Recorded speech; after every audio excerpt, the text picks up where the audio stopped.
Бұл фильмде елес қыздың басты кейіпкердегі жігіттердің өзіне жасаған қорлығы үшін қалай кек алғанын қысқаша әңгімелеп беретін боламын. Оқиғаның басты кейіпкерлері жас жұбайлар Бен мен Джейн көңілді үйлену тойынан кейін бірден Жапонияға аттанады. Бен кәсіби фотограф, оған күншығыс елінде тиімді келісімшарт ұсынылды. Сондықтан ерлі-зайыптылар бал айын жұмыспен біріктіруді шешеді.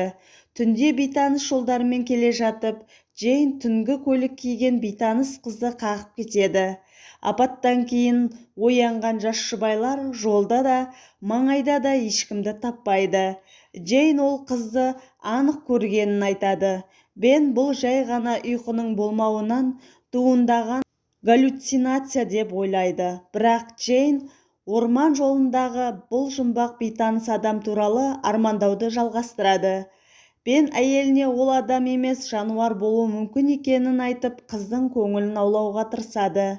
Бенге әйгілі басылымда фотограф ретінде жақсы жұмыс ұсынылады. Беннің осы елде бұрыннан тұрып келе жатқан достары жас жұбайларға пәтер тауып, жаңа жерге қоныстануға көмектеседі. Бен өзінің мойны ауырып жүргенін көлік апатынан кейін пайда болды деп ойлап жүреді. Бен әйеліне Жапонияда түсірілген фотосуреттерді көрсетеді. Суретте ерекше әсер пайда болады. Бірақ жас жұбайлар фотосуреттегі құбылысқа мән бермейді. Джейн күйеуінің жұмыстан қол тимейтінін көріп, өзі Токионы аралап, қызықты жерлерін суретке түсіріп келеді.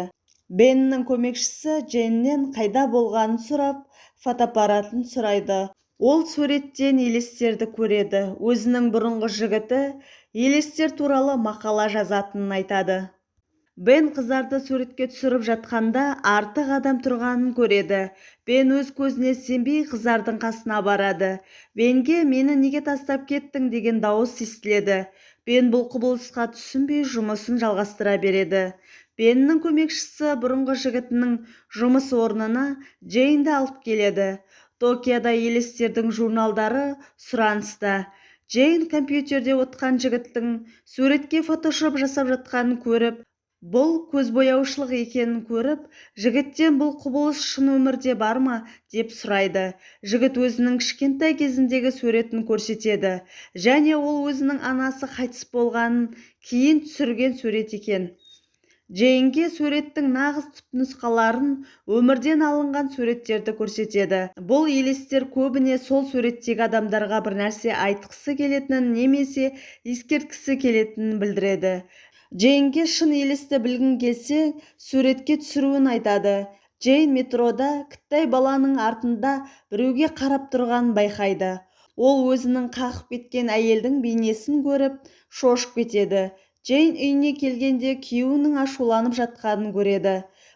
Беннің үлкен жобадағы фотосуретінде ақ бұлыңғыр бейнені көреді. Бен бұл суреттердің жарамайтынын, бірақ өзін жұмыстан шығармағанын айтады. Джейн өзінің қағып кеткен қызды қайта көргенін, Токиоға келгеннен аңдып жүргенін, оны өліп қалған деп ойлайды. Джейн Бенге "сен де сезіп жүрсің бе" деп сұрайды. Бен бұл құбылысты жасырғысы келіп, елестерге сенбейтінін айтады. Екеуі қатты ұрсып қалады. Бен өз салмағын тексеруге келеді. Медбике Беннің салмағына қарап түсінбей қалады. Дәрігер мойнынан ешқандай ақау көріп тұрмағанын, оған ауырсынуды басатын дәрі жазып береді. Бен суреттерін шығаруға кірісіп жатқанында артынан басын сипағанын көріп, Джейн деп ойлайды. Кенет телефоны шырылдап, оған жауап беруге кетіп қалады. Ол телефонды көтергенде әйелінің дауысын естіп, жанында басқа адамның болғанын сезіп, қайта өзінің жұмыс жасап жатқан орнына барады. Ол әйелдің отырғанын көріп айқайлап жібереді. Джейн телефоннан күйеуінің дауысын естіп, үйіне қарай жүгіріп келеді. Әйелі Беннің отқанын көреді. Джейн Бенге не көргенін сұрайды. Бастапқыда олар сурет деректерін камера ақаулары деп қателесіп, оның мағынасын көп ойлайды. Көп ұзамай олар бұл құбылыстың табиғатын білуге шешім қабылдайды. Олар көбірек білген сайын, олардың үйлері соғұрлым қауіпті болады. Джейн өздеріне көмектесе алатын духтардан тазарта алатын экстрасенске баруын өтінеді. Екеуі бұл тылсым күш қайдан келгенін сұрап, суреттерді көрсетеді. Бірақ Джейн жапонша тіл білмегесін күйеуі аударып отырды. Экстрасенс Бенге қарап, бұл суреттегі елеске жасаған ісін айтып, айқайлап жібереді. Бен өзінің құпия сыры ашылмау үшін Джейнге бұлар алаяқ деп шығып кетеді. Джейн бұл тылсым күш не айтқысы келіп жүргенін зерттейді. Беннің суретке түсірген жұмыстарын қарай бастайды. Ол суреттен үлкен ғимараттан тылсым дүниенің белгі беріп тұрғанын көреді.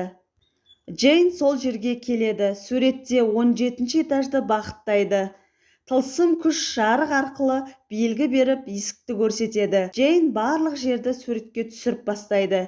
Джейн суреттен әйелдің бейнесін көріп, Джейн қорқып қашуға тырысқанда сыртқы есік жабылып қалады. Одан суреттің құлағанын көреді. Бірақ Джейн олардың апатқа дейінгі фотосуреттерінің ілулі тұрғанын, елес бейнені байқаған кезде ғана бүкіл оқиғаны білмейтінін түсінеді.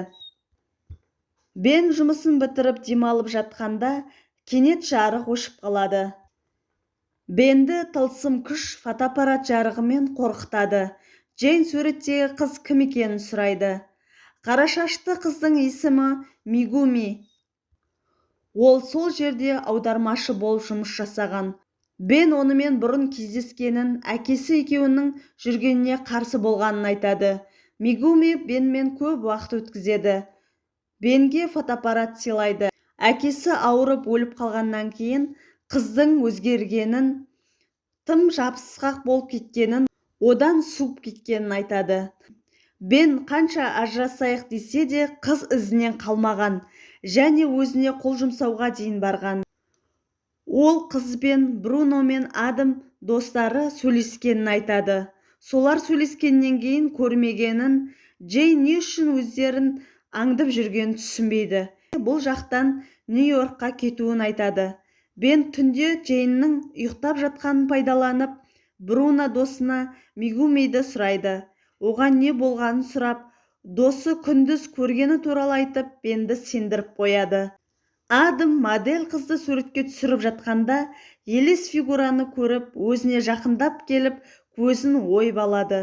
Бруно Бенге звондап, Адамның больницаға түсіп қалғанын хабарлайды. Бруно үйден шығайын деп жатқанда, елес қыз бұған да келеді. Бен Бруноға Адамның өлгенін хабарлайды. Бруно барлық суретті майдалап алмаспен кесіп отырады. Бен Бруно хабарсыз қалғаннан кейін үйіне келеді. Бірақ Бруно балконнан секіріп кетеді.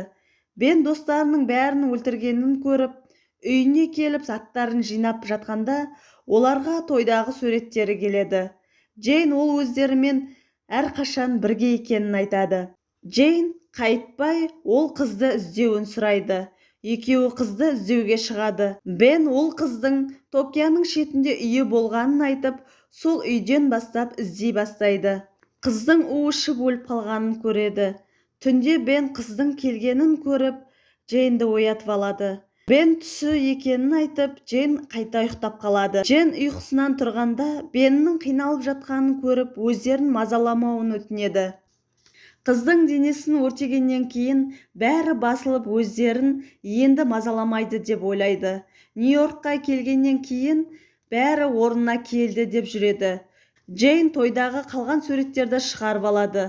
Елес суреттен Джейнге бір нәрсе көрсеткісі келетіндей болады. Джейн елестің барған бейнесімен келесі бөлмеге барады. Чемоданнан қыздың сыйлаған фотоаппаратын көреді. Ол флешкасын алып, ноутбуктен суреттерін көреді.